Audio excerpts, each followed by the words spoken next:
The same line of questioning. I first want to get your reaction to Canelo versus Golovkin 3 as a fight. Is this a fight that you as a boxing fan have a genuine interest in on a scale from 1 to 10? 10. 10. These how many times have I told you over the past couple of years I've been wanting to see this trilogy? And I can't understand why people haven't wanted to see it. This is a nice little beef we got going on here. I like how they take little shots at each other, sort of these passive-aggressive shots. Golovkin obviously brings value to the table. Ring, every single time a poll is brought up as to who people want to see Canelo fight next when casual fans are involved, it's like astronomically higher Golovkin than anything else. Than anything else. You could put Charlo, you could put Benavidez, and if you, so long as you make Golovkin an option, that's literally the prevailing option. Literally. It is. And I just believe, and we have sort of a difference of opinion from what I've seen on Twitter when it comes to this fight. I just believe if these guys fought 10 times, it would be 10 close fights. No matter where they are in their career, no matter what the weight class is, to me, it reminds me of the narrative coming in when it came to Pacquiao versus Marquez 3. If you're on the YTBC back then, 99% of the channels were picking Pacquiao to win decisively. The narrative going in was Pacquiao's a different beast at 147. Marquez is moving up to a weight that's too high for him. Marquez has passed it. And what happened? Most of us had Marquez winning the third fight, and we saw what happened in the fourth fight, which, to your point, if you fight a guy, to y'all's point, when you fight a guy enough and know a guy enough, the chances of you landing that perfect shot rise, right? And it happened with Marquez in the 42nd round between those two guys. So possibly Canelo could do that. I just think that these two guys, the boxing gods made these two guys for each other. And I just see another close decision type of fight. That's what I wanted to ask you, the aesthetic of the match. I know that we all have very different views on the match. My view is more akin to D-Style's view. I think that, you know, the Golovkin that we saw 4 years ago is not the Golovkin that we got right now. How do you imagine that fight is going to look when the opening bell rings and both boys are in there? What do you imagine is going to happen? Round 25. And I'll tell you why. Me and D-Style talked about this a little bit yesterday.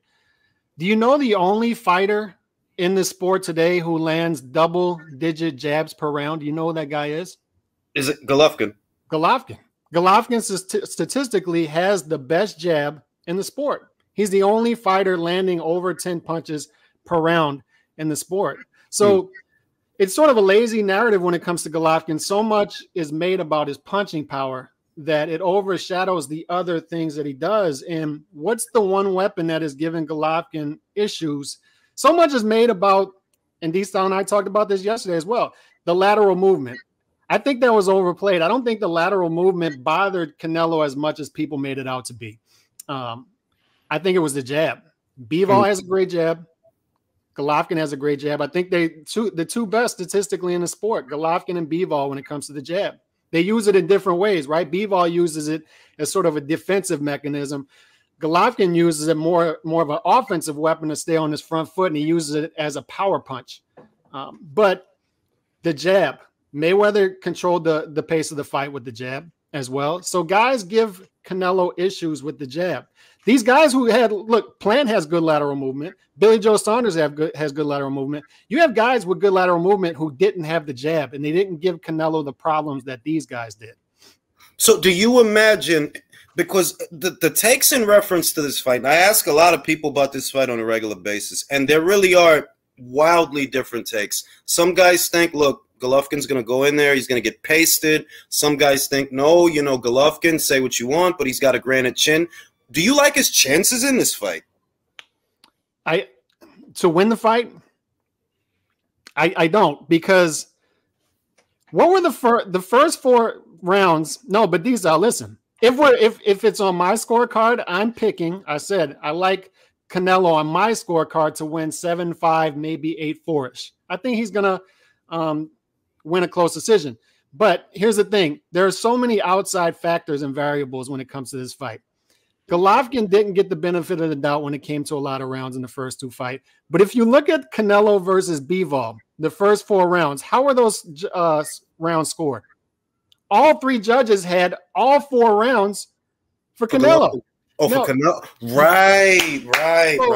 Right. But you and I, you probably had Bivol winning the fight up until that point. I had it 3 rounds to 1 through 4. I don't see how 3 judges could be sitting ringside, watch that fight, and all 3 of them have all 4 rounds for Canelo. I don't see how that's possible.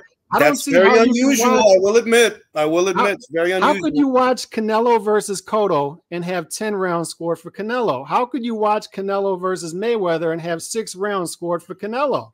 So there's always at least the one judge's scorecard. But after watching Canelo versus Bivol, and I went back and watched the first 4 rounds, and I had it scored the same. I don't understand how you can watch those first 4 rounds and all 3 judges had all 4 rounds for Canelo. I don't understand it. So I cannot bet on Golovkin beating Canelo in this fight because I think there are too many outside variables going against him. Hey, Calix, I got a pillow for Gennady Golovkin.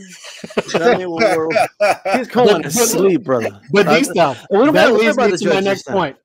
I'm a betting guy. I was just looking at I got an interesting take on the Usyk versus Joshua odds that are moving a lot for later on. But I'm looking at the over-under for Canelo versus Golovkin because if it starts to, as we get closer to the fight and more people are starting to pick Canelo by stoppage, I'm expecting the over-under to be priced at 10.5 rounds. And if the over is anywhere close to even odds, I am jumping all over the over because it's not happening, guys. It's not happening. He is not stopping Golovkin.